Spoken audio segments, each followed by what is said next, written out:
Почитувани гледачи, добро вечер. Вечерва наш гостин, односно гостинка, во емисијата во потрага по вистинскиот збор е писателката Драгица Пандиловска. Еве овде имаме неизини книги и една мала изложба, да речеме, на нашата маса веќе поставена, а ние ќе се обидеме ни зборови, со зборови, преку зборови, да го најдеме тој вистински збор. Драгица, добре дојде во нашата емисија и моето прво прашање е твоето родно место. Ти си всушност родена во Штип, инаку си стара Скопјанка, да речем. Повели па објасни ни малку за твоето детство и младоста. Најпрво, чест ми е што сум гостинка во твојата емисија, Христо, пошто ете така постара сум, повозрастна. Да. И чест ми во оваа телевизија да гостувам, одвоив време, инаку денес патувам, се знае. Јас сум родена само во Штип. Татко ми е од гостиварско село Кунаво, мајка ми е чиста Кратовка, првата школувана аптекарка во Кратово. Иначе дојдени сме 500 во Скопје и јас се чувствувам Скопјанка. Да. Стара Скопјанка. Стара Скопјанка со кратовско гостиварско потекло. Така. Добро, малку да се пошегуваме. Ајде малку за Скопје. Доаѓате во Скопје, во која населба?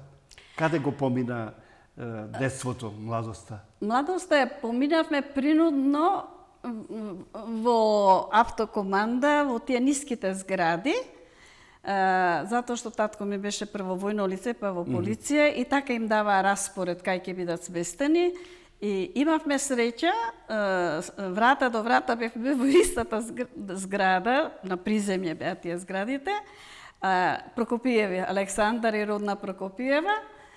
И јас имав среќа да растам со Људмил и со Сашо, Александар Прокопиев, и тенџерчето си го носев кај нив на јадење, баба родна да спремаше јадење за сите, а младите, нивните родители беа на школување во Загреб, татко ми потерени, така да тие две жени прекрасни.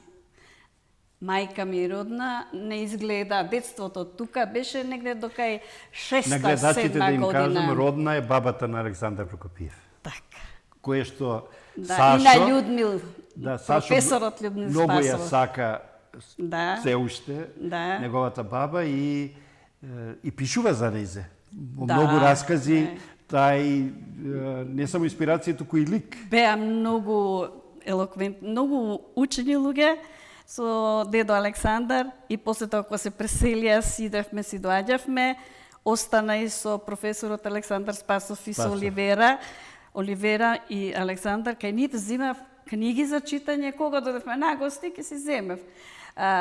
Александар и Свето Прокопиев ме имаа како керка, бидејќи има и едните и другите по еден син. Повторно да им објаснам. Свето, односно Светлислав Прокопиев е таткото на Александар Прокопиев, но на гледачите да им појаснам дека станува збор за едно трајно, повеќе децениско пријателство, твое лично, и со Прокопиеви, ама и со Спасови. Значи и со Александар Спасов. Кој ми стана и професор после. И Људмил Спасов, неговиот син. Да. Значи, вие сте биле соседи, комши. Да. Сега, тоа Скопје тогашно. Ајде малку да ни го опишеш. Ти кажа, тоа биле ниски згради, сте оделе со тенџерчињата храна, се позајмувало, се носело од еден кај друг, или ако се немало нешто во мигот, кибрид, сол, зејтин, било што, нели, се земало на заем. Како гледаш на тоа време? Па таму ние бевме до некаде 6-7 години бев. Кога почнав веќе на школа, бевме преселени во Газибаба горе, а доктор Александар стариот и родне отида во Тафталиџе. Тоа беше едно малско живење и јас од тоа време памтам тоа дружењата, јадењата, не само со нив, и со другите. Имаше едни цигани подоле тука и со нив сме се дружеле. Едно сме биле. Најлошо што ми остана од тоа време беше што ја запалив куќата дома, станот го запалив. Ти? И карши зградата, имаше шупи. И во шупите нашите мајка ми и баба Родне ги переа лиштата. Добра. Баба Родне до душе ги складираше за на пролет и после беше многу чиста, педантна жена. И мајка ми имаше снег надвор, по шупата пери, брат ми непрооден седнат, а ја гледајќи ја циганката таа чама и ден не си го памтам името, Добре. како пуши, скинав од тоа таблата за алиште едно дрвце, пикнав од тоа чумбиња, имавме тие Да, на на дрва, дрва, тие со така. вратиче вака, Со го отвори вратичето, а ја облечена дотерана со кецалче и со престилчето го бутнав тоа, ама ми се запали престилчето, Оу. фустанчето, ја почнав да горам да цупкам, а мајка ми извадила черги пере у шупата, вриштам, горам целата у пламен. Леле. И она слушала врисок, се свртела, баба Родне, сите таму се свртеле, викале пожарни, а она скршила то вратата до пола, беа тие стари куќи со стакло горе. Мене ме фатила вака на стомак и во снегот ме фрлила, брат ми го извлекала, тој не оди година и Да, пол. мал. И у болница и се спасивме со шмрк изгаснале тоа. Леле. И татко ми беше многу исплашен и после 2-3 години се преселивме во Газибаба. Така. Од амбулантата за да ја градат ги срушија тие станови и вамо општествени станови и во едно прекрасно мало со мешана средина етничка, турци, албанци. Јас сум растена еден сосема друг живот што старите Скопјани што живееле во други мала не го знаат тоа. Така. И сега да прашам, во Скопје, во изминатиот период, по која населба помина најголем број години? Таму сте почнале во Газибаба, ама каде Драгица Пандиловска го помина најголемиот дел од својот живот во Скопје? Во која Во населба? Газибаба. Газибаба? Дефинитивно.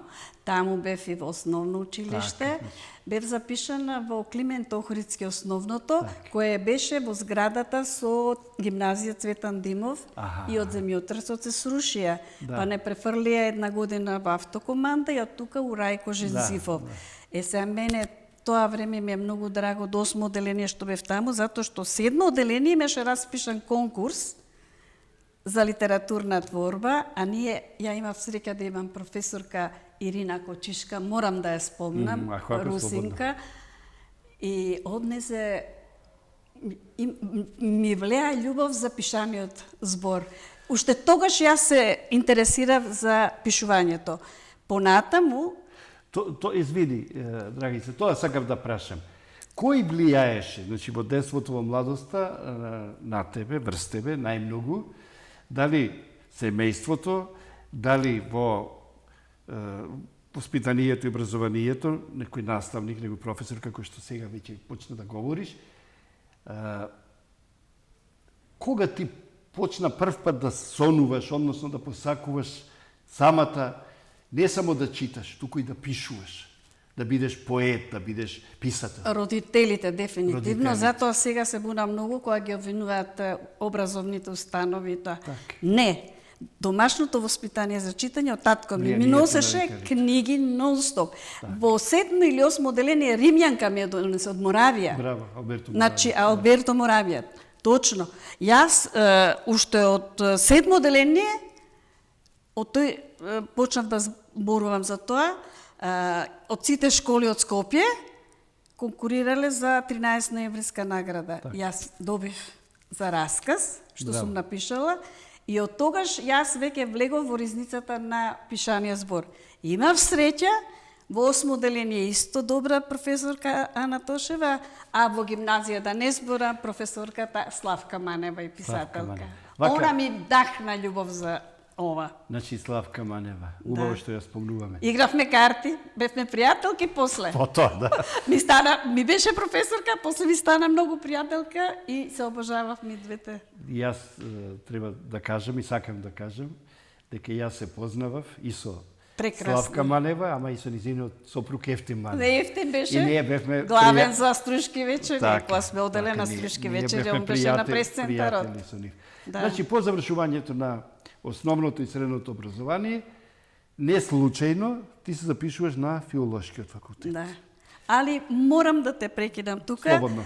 Значи, моја желба беше да пишувам точно и да учам, али сакав да избегам од Скопјево. Добро. Многу беше со напредни идеи. Се запишав на романска филологија, француски јазик. Така. И една година студирав кај Божидар Настев, Шоп Трајанов, Жана Ангеловска, тогаш колеја донесла од на Франција. коле, супругата. И требаше да одиме на пракса во Париз и татко ми вика нема шанса да ме пушти тоа време. Кај ќе ме пушти од мене? И вика префрли се и јас со Александар Спасов, Бог нам душа, прошто се консултира татко ми што да правиме, нека се префрли на книжевност. Она многу сака, многу пишува, ја не знам што бара на француски, а не знаеше дека сакав да отидам и да не се вратам. Пола од групата не дојдоа. И ден денеска имам пријателка таму што живее од тоа време и пријатели. Отида и таму остана. Остана, точно. А најголемата љубов на факултет ја добив од професорот Блаже Коневски, од Гане Тодоровски, Добро. најинтимно од доктор Александар Спасов, словенечка книжевност, хрватска беше Гане, српска беше, сега името не може да ми текне во моментот, 2 години го слушавме заедно со другите групи. Од идеал ми беше овој професорот Димитар Митрев, затоа што слушавме сите групи заедно. Димитар беше Митрев, професорот Вон Сериски. Нешто за ова наше небо беше нешто неверојатен интелект. Ние треба да бидеме горди што го имавме тој професор. Сите тие професори и Блаже, и Гане, и Георги Сталев, јас со него и дипломирав. Со мене учеа академик Катица Ќулавкова. Со мене учеше Санде Стојчевски писателот, Марко Китевски, Веле Смилевски. Слушавме заедно предавања и јас сум плеада од тие станавме писатели и новинари. Ја едно време работев како новинар, а после тоа се посветив на пишувањето. На убавиот збор, што ми го влеа Коневски у глава уште тоа време, вика, нема ништо побаво да напишете на македонски, ни предаваш историја на јазик. Сега како се дошло до да речеме, словото, и она јон, низ векови како еволуирало и одевме у манастирите, у црквите да ги гледаме тие како дошло до до а. Мислам, љубовта за пишаниот збор ја добив од него и од доктор Александар Спасов. И оваа книга што ми е првата, Бајките, објавена е 98 година, ќе се расплачам и сега, кога ја напишав, ќерка ми замина за Германија и ме натера, бидејќи ја пишував, не објавував, многу пишував од дете. И ме натера Георги Барбаровски, тоа време се дружевме, и Живко Поповски Цветен, хуманистот, да ги поздравам и двајцата. Зошто вика не објавуваш? Не можам. Ме натера оваа книга да ја објавам. И кога излезе од печат, ја прво отидов, болен беше доктор Александар Спасов, на тетко Оливера и викам, че дојдам да му покажам. И он како што лежеше, и он вика, Драгица, дојде да ти покаже нешто. И викам, професоре, првата моја книга објавена, али ова е факсимил од писмото, ќерка ми што го прати, он знаеше дека она беше замината во Германија. И ја многу плачев, самохран родител бев, и он само вака ја стави на градите и солзи му потека. Многу сум среќен, ми шепна. Не можеше и да зборува тогаш. А ја добив крила. Кога ми рече многу сум среќен, добив крила, бидејќи тие професори фактички ме одведоа во овој пат кај што влегов за убавиот пишан збор. И ден денес сум тука. Веднаш да кажам дека оваа твоја прва објава, прва книга има многу убав наслов, ми се допаѓа. Насловот е Бидејќи бајките имаат среќен крај. Ето од песната на ќерка ми. Да. Плачела, пишувала писмо од Германија, отиде на 18 години. Так. Таму се извлече, кога беа ги да чува деца, а онези целта и била да остане. И една вечер плачела и оваа песна е напишала и издавачот Ненад Батковски, да го поздравам, беше прв издавач. И Трајан Мартиновски почина, тој ми беше прв рецензент. И како што му го дадов ракописот од книгата, му викам, Трајан, молим те, дали можам ова да го објавам? И со Живко Поповски одиме, тогаш Живко ме натера со сила, вика, има да одиш, готово. И тој Трајан, викам, па ништо не си исправил. Па нема што да исправам, ти го имаш на трето око и Живко слуша. Ти си родена да бидеш писател, не знам зашто си чекала до сега. И сите плачеа во Салон 19, имам над 6-7 промоции. Од оваа книга која беше промоцијата, сите плачеа за керка ми. Затоа што носечка песна тука ми е Фиданка. За нејзе напишана и ало, ало, како се јавува и како плачам. Едно дете сум го изгледала и ми замина и ден денес не се врати. Више со семејството си се таму. Сакам да кажам, многу добра екипа беа на професори и Јашар Настева. Ма немам зборови за цела таа катедра, беше бренд, како да кажам. Сите си фале архитектура, електроно, јас си го фалев книжевност и македонскиот јазик. И ден денес си го фалам јас.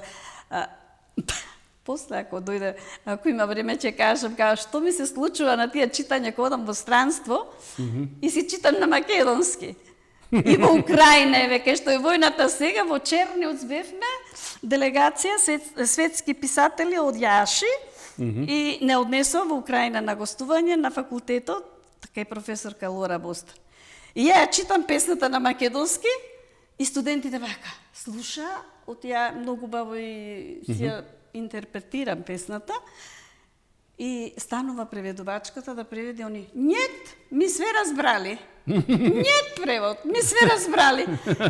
И Лора вика, Драгица, многу бава песна. Не знам која беше од која книга, мислам тоа беше многу далеко. Тогаш излезе оваа книга Влашко-македонски 2010 добив и награда Константин Белимаче, награда за Аджика на романската култура. Многу со нив соработував со Друштво на власите. Па овде за бошњаците наши исто зборник. Ќе ги представиме книгите. Важно, плеадата на тие професори, секојаш кога му Друштво на писатели слузи ми да, затоа што сум ги видела во живо, сега ги гледам на слики и се воодушевувам што сум меѓу нив. Како да ви објаснам? Тоа е едно чувство, не може да се опише. Како што кажа пред малку, во писмото од твојата ќерка Афродита, тоа го прочитав овде во песната Фиданка, на ќерка ми Афродита. Таа вели, бајките имаат среќен крај. Бидејќи бајките имаат среќен крај. Каде и да одам, дома ќе се вратам. На кој пат и да тргнам, на целта ќе стигнам. Ти си моја мајка како од бајка. Не се плаши и трај, бидејќи бајките имаат среќен крај. Одлично. Го кажа тоа што е напишано, го знаеш на памет. Инаку, Драгица Пандиловска е родена 1950 година во Штип, по дипломирањето на филозофскиот факултет во Скопје на групата Југословенска книжевност. Кратко време потоа работи како новинар во НИП Нова Македонија, а од 1976 година се работува во Бирото за вработување Скопје како уредник и лектор на списанието. Пишува поезија од 1980 година. Инаку, како што пред малку рековме, песните во оваа книга се пишувани во период од 15 години. Бидејќи бајките има сечен крај, е прва книга со која авторот се појавува во литературното творештво. И кога сме веќе кај првата книга, ја спомнам и втората, да кажем и некој збор за твојата втора книга. Со љубов и мир во новиот милениум. Со љубов и мир во новиот милениум. Што посебно... Таа е на пресекот од едниот милениум во другиот направена. И многу е, како да кажам, од случки настани. Промотор беше Сашо Тасевски, глумецот, и тогаш ја направи волшебна вечерта. Вика, дали ви се случило да се симните доле у подрум, да земете нешто и горе се качите да напишете песне. Таква е Пандиловска, вика. Песните и се такви. Мислам, за настани. Јас сум човек што пишувам за навидум дневни настани. А најголемо сведоштво за тоа е оваа книга Каде е човекот. Добро. Тоа е пишувано 2001 година, кога беше војната во Тетово. Сите одеа на одмор, а јас со внуките од Тетово дојдени, само прашувавме и секој ден, и ден потоа, и ден... Видите што Ферит Мухич напишал за нејзе. Тоа сакав да спомнам, да кажам, дека твои рецензенти се или познати професори, или писатели. Така, овдека пред мене имам извадоци Да. од рецензии од професор доктор Александар Прокопиев, потоа од професор доктор Ферид Мухич, Вера Антич. од професор доктор Вера Стојчевска Антич, од Трајан Мартиновски, од Лупчо Силјановски, од Вања Михајлова Штериова. И бидејќи рековте што напишал Ферид Мухич, ќе кажеме нешто што напишал и од неговата рецензија. Тој вели дека оваа сложена, а по своји последици кобна трансформација привлекува внимание само на најодбраните умови на науката и уште поселективните автори во сферата на уметноста. Меѓу оние најретките кои својата поетска вознемира ја втурнуваат, многу убав збор, вознемира, ја втурнуваат во страотниот вител на актуелните настани со кои е соочена и низ кои, како ни собствен кошмар, поминува Македонија. Се бројува и авторката Драгица Пантиловска со стихот збирката Каде е човекот. И навистина, ние како што го бараме денеска зборот, така го бараме и човекот, како Диоген. Цел живот го барам. Го бараме. Цел живот. Како резултат на тоа, Добро. дојде Стојан Тренчевски, тогаш беше новинар у радио. Во Радиоскоп. Многу е важно да го кажам ова. Добро. Напишал книга за бранителите што погина 2001 година, македонски херои. Ме праша, вика една господја од Швајцарија сака да напише биографија за нив и Тодор Петров има тука исто кажано. Дали можеш да ни дадеш од оваа книга конкретно некои песни да објавиме? Давам дозвола. Али зошто ми оваа многу драга? Затоа што сегде кај што гостував после тоа, поготово особено кај оние наши наиселеници, многу сака да читам од овие песни. Еве, само Борка и јас сме застапени и ме викаат на панахида у црква за нив кога прават помени. Оваа книга со покојниот Борис Трајковски председателот и Стојан Тренчевски во цел свет ја има. Македонски херои книгата. Со биографски податоци за сите што погина и моите песни од овде што Ферид беше згранат, бидејќи видите како е напишано. И ден потоа, почнам со 2001-21 март, објавен на албански и турски, и се иде. И ден потоа што се случи? И ден потоа, вика како еден хор. И после на чеди мајки што ги масакрира. Така. И сега доаѓаме до ајде и оваа книга да се ставиме. Таа е вашката што бев на гостување што ви кажа во Украина и Јаши, имаше светски еве, тука се тие писатели, читања имавме наш танц со таа господја Вања Штериова, исто писателка. Гостувавме и во Украина и во Романија, еве, мислам со оваа книга. Тогаш беше издадена 2010 чинам, Да, 2010-та. И после иде ова... Вања Штериова ти е преведувачот. Да, тоа е преведувачот. На книгата. Ова е 2006-та, чекај, морам да ставам научари. Да, на Скопје со љубов. Од љубов за Скопје имам напишано цела книга, евеше потења за малата. Посебно ме привлекува малата наши. Дебар мало, пајко мало, мисламе така, на ден Великден што се случи и има една песна што е на албански турски овдека, песната се вика, сега ќе ви кажам, многу барана ми е кога одам на 13 ноември 2002 работев во Агенција за вработување како новинар. Да, и лектор. И лектор и ме бара да им напишам нешто за 13 ноември, нашиот празник и нашиот патрон празник на заводот, и ја напишав таа песна и многу е добро и преведена на турски, на албански, тука е во книгава дадена. И на ден Великден како се славел и како ние со турци, со албанци, мислам, јајца, баклави, тоа... Соживот сме имале, тогаш соживот. Тој живот јас копнеам и ден денес по таков живот, нема таков. Сега сме многу отуѓени од... Мене лично ми е драго што си ти автор на оваа книга за Скопје, посебно за скопските мала. Да, за Живко Поборски Цветин малото имаше изложби, одевме таму со професоров Иван Антоновски, тој беше уште дете, младо, читавме таму. Ова е случај од животот и кој да ја види, вика, зашто не ја дадеш на некој овие стендап комедии? Една ми се јави пријателка и вика, еве ги засмејувам овде, не знам кај беше, исто писателка, вика, ова ти се стендап све раскази. Ова у култура се продава. Случки од животот. Да. Значи нешто што Ма животни случки се тие. Со оваа книга, овие се на штандот кога бев на саем на книгата и проаѓаат деца едни од Битола, од Кавадарци, од кај беа, и викам дали вие правите журки навечер со гитари, да. И им прочитав од овде некои песни. Леле, ама добро, дајте, ова со гитара ќе одат овие песни љубовни. во оваа книга Случки од животот, Да. еве на гледачите да им посочиме дел од насловите на твоите раскази. Во чекалната на докторката, на автобуската станица, Да. пред вратата на службеничката, каде што постојано нели се навегнува главата и се чека Оди на погоре, шалтерите. оди погоре. Оди погоре. Не си закај мене. Доби вработување. Дечињата интелектуалката, неисполнета личност, дамата од викендичката, дволичното човече.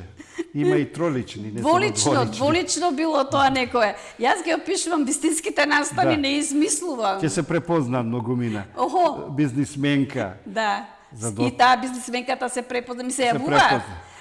Тоа ме радува и пишуваат за мене. Имам тука некој што ми напише и ми дадоа у писмена форма.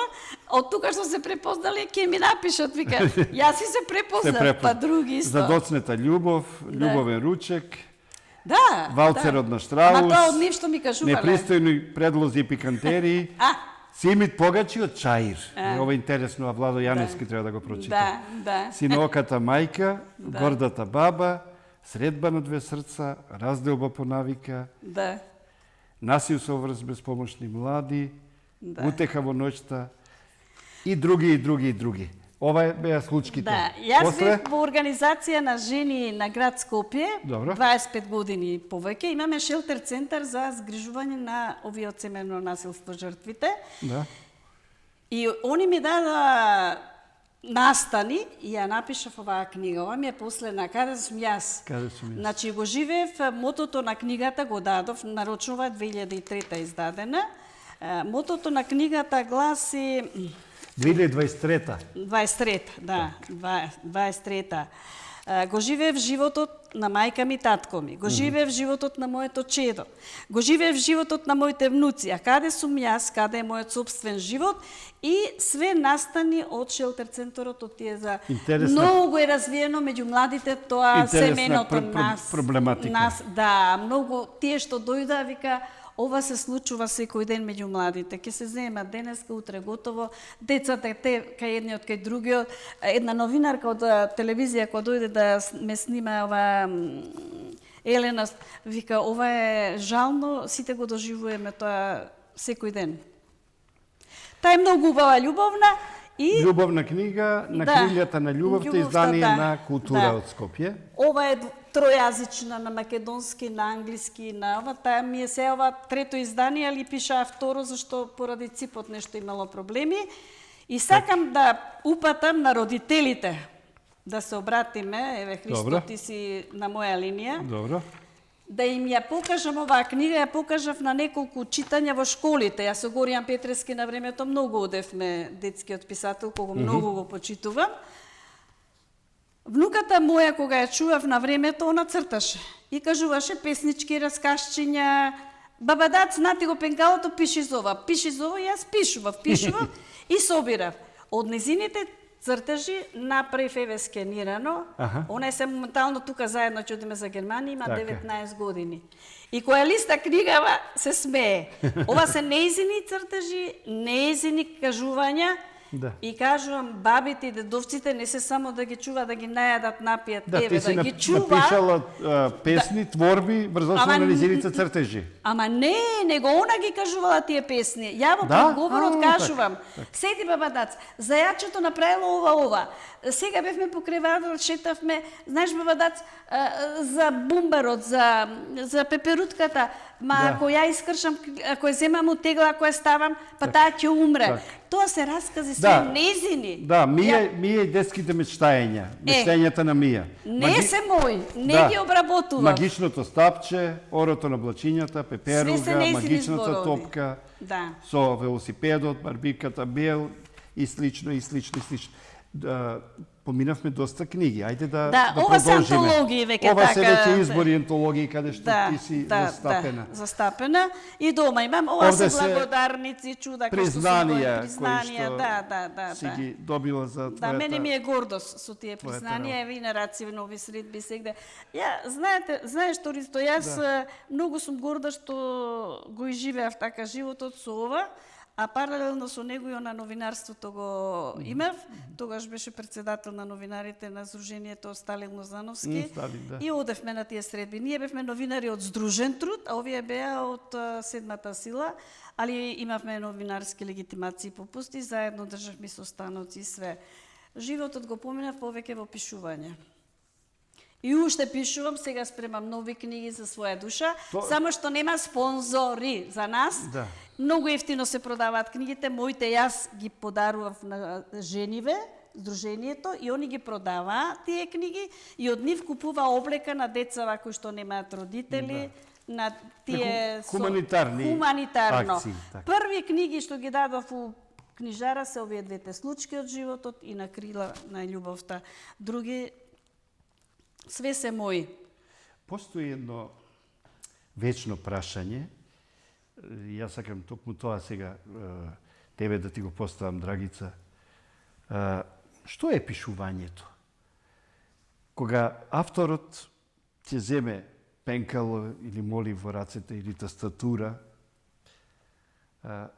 зошто пишува? Како ти како писател, како автор, како гледаш на тоа? Сигурно си размислувала многу пати зошто пишуваш, зошто го правиш тоа.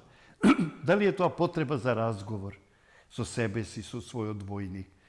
Дали е тоа некоја уште подлабока интима која што сакаш да ја оставиш како трага на хартијата? Што е за тебе пишувањето? Што е творештвото? Лично за мене пишувањето ми е да оставам трага, пораки. Од ова наше живење. Од времето кога јас сум постоела, во сите мои овие пишани работи, све се тоа пораки. Да оставам на идните генерации да сватат што ние сме правеле како големи писатели, како Ман што беше, да речем, како Хемингвей, како сите тие оставаа пораки некои. Од тоа време. Јас сакам така да оставам пораки, дека не било све така идеално, дека не сме живееле па ни толку лошо, сме живееле во едно време, па во друго, па во транзиција, па во трето, али ние сме тие да им дадам на луѓето до знаење дека сите треба да работиме на тие пораки, сите тоа што го чувствуваме да го напишеме, да го пренесеме на хартија и негде да го објавиме. 2 реченици, 2. Порака некој текст. Ние меѓу нас си кажуваме, колегиве, и пораки, и текстови, све. Ама широката популација тоа не го има. Медиумите многу малце даваат за тоа простор. Даваат странски серии, не утепа со странски филмови, со све. Разговор вака, еве, што ги кошта како, еве, вие, као телевизија ваша, браво, да не викнат по еден. Не мора мене да викат по еден. Пораката да ја каже, како бил. Книга некоја да се разработи. Децава, еве, конкретно во денеска настаневе. Јас ќе напишам за тоа. Кога дојдов во твојата книжара Феникс, една дојде бара за детето за лектира, нигде не може да најде од наш писател. И викам, идете у библиотека. Ма библиотека, јас сакам дома да ја имам. Значи, луѓето сака да ги имат. Влегувам у култура, влегувам у антоло, сегде во книжарите, Џоџо Моес, ова, Сара Вон, не знам ово, она. Наши писатели ги нема, а децата им треба за лектира. Пази. А ние сме ги учеле тие. И Рацини, да не зборам Петр Андреевски, ма тоа било за нас закон да ги учиме. Тие биле за нас како Библија. Библија. Сега тоа го кажа. Многу убаво. И песните што сме ги учеле напамет, односно наизуст, тие уште останале. Тие се во нас. Тие цел живот ние ги носиме. Се едно дали е тоа тешкото од Блаже Конески, дали се Копачите и Ленка од Кочараци. Има толку многу автори. Дали е Очи од Ацо Шопов, дали е Цветови песната Славко Ацо Шопов, Јаневски. ја у Кратово ја читав песната за кога напаѓале на Кратово, плачеа сите сега пред 2-3 години. Значи, тие го пренесуваат времето од нивното живење. так. Сега ние треба од нашето, ама ние не оставаме траги. Ние ни избега од рака децава со тие телефони и со тоа трчање по улица и по кафичи и по све. Не ги собираме, треба да ги собираме. Да кажеме, денеска, ете, ти како книжара организираш, млади да дојдат од тоа школа, да речеме, од средно, од осмолетка, имаме, го разработуваме Петрема Андреевски, Так. Рацин. Так. Значи, мора негде Толку многу добри писатели имаме. писатели имаме, Гане, Класици, так. класици, Конески. Мислам, треба тоа ние да го применуваме, ама во соработка со школите. Не само една промоција ќе има и толку, или Да. ќе кажат на телевизија и толку. Рацинови средби еднаш годишно и толку. Не е така. Јас да сум на факултет, Да. професор, Да. или директор во некоја школа, ја на секој час ќе разработувам по еден наш писател. Така. Активностите да бидат во текот на целата година. Координирани. Не е Рацин само на 13 јуни. Точно. Се разбираме. Ме прочита. Се Значи разбираме. се разбираме. Кога сме тука, сакам веднаш да прашам уште нешто, поврзано со творештвото. Кога патуваш, кога одиш во странство, а често патуваш, морам да кажам. Еве сега за Белград. Ти сега денеска одиш За Бон, па за таму за Бон, Белград потоа- објавена ми е во потоа одиш- бугарско-српско пријателство песна, да. Ти си, како да кажам, номад, значи патник, Да, имаш немирен, љубопитен дух и тоа е убаво. Сакам да една паралела, една компарација да направиме. Јас се воодушевувам кога ќе отидам во странство и кога ќе видам во трамвајот или во автобусот луѓето читаат, држат книги. Кај нас луѓето само го вртат, ја вртат главата и вратот, гледаат кон прозорот, за да не видат дека некој стар човек или стара жена чека и тие дека треба да станат за да седне тој. Но ја не гледам луѓе со книга. Нема. Истото на плажите. За жал, во Охрид, во Струга, во Преспа, тие се нашите туристички места. Луѓето не држат веќе ни книги, ни весници во раците. Што се случи? Тоа од дома треба да биде. Мајка ми со весникот легнуваше и стануваше и со очите. Татко ми книгите ги носеше дома Така. исто. Мислам, фамилиарно тоа се пренесувало валда и неговите, ако од село биле, ама учени луѓе. Така. Сакам да кажам, ние треба домашните што ги воспитуваат децата, како овие познати звезди 2-3 се не ми текно кој беа, вика, им го зимала мобилниот телефон на децата, еднаш неделно им го давала. Еднаш неделно и по 2 сати. Нашиве деца све се на мобилни телефони. Книга треба да им дадеме. Ај прочитај денеска, јас како мајка ти ја давам оваа книга да ја прочиташ и те молам за 2 дена разговор за книгата да имаме, ќе му дадам од некој наш писател. И јас сум сериозно загрижен за младата генерација, која што е зависна од електронските уреди Да.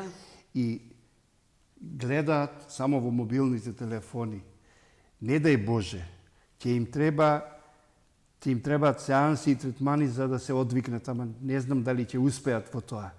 Не мора сите да читаат, ама нека спортуваат, нека пеат, нека излезат во природата. Зашто ние сме дел од природата, човекот. Нешто денеска се случува неверојатно страшно. Се бега од книгата, се бега од читањето, И се на Google бараат. Така За секој е. писател Така. на Google, што напишал, Да. како напишал, а да ја земи книгата тоа- да прочита, не. Да, ама тоа го барат во 5 до 12. Е, па тоа. Ако е утре лектирата, еден ден пред тоа ноќта се бара. Мене деца ми се јавувале дома, имам лектира тетка Драгица, каже ми, ја читам, не разбирам, ја ќе му објаснам. Да. Тоа време, 20 години кажувам. Сега не, никој не ми се јави жив. Ќе кажам една случка, се сеќавам, живо. Писател Димитар Солев. Во тоа време, тој беше директор на библиотеката Да. Климент Охридски, НУП Климент Охридски во Скопје и се промовираше една негова книга, еден негов нов роман. И Димитар Солев рече вака. се помалку сум автор, се повеќе сум авторитет. Знаеше да прави хумор на своја сметка, веќе беше директор, и рече, сега најмногу ми се јавуваат ученици и кои што велат, писателот Димитар Солев? Да. Ќе ми раскажете ли Зора за Даголот? Многу ми е познато тоа. Како вика да им раскажам на телефон по 5 минути, па зелите ја прочитајте ја книгата. Но, очигледно, ние сега малку се смееме, се шегуваме, меѓутоа на вистина станува овој проблем многу остар, многу сериозен. Но ајде сега... Треба да се заинтересираат и образовните институции, так. а и дома родителите. Так. Неколку пати, мене ми е драго тоа, го повторуваш значењето и улогата на родителите. Да. Ние не можеме да чекаме во градинка само воспитувачките да се грижат, да го воспитуваат детето. Или наставниците во училиштето.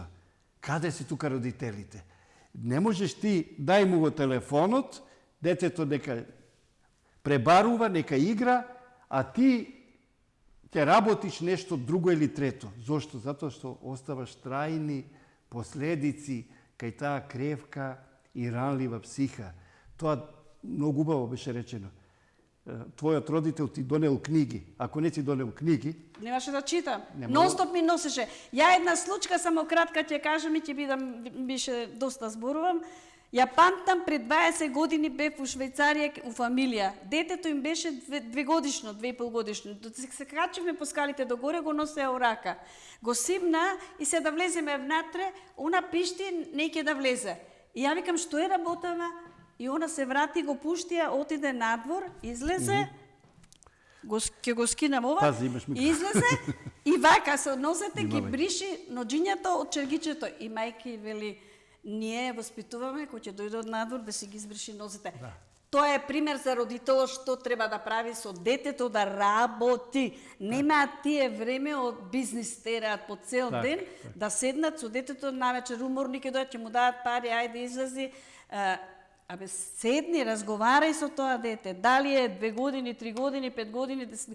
Јас многу сум зборувала со мојата керка, многу сум работела со нејза.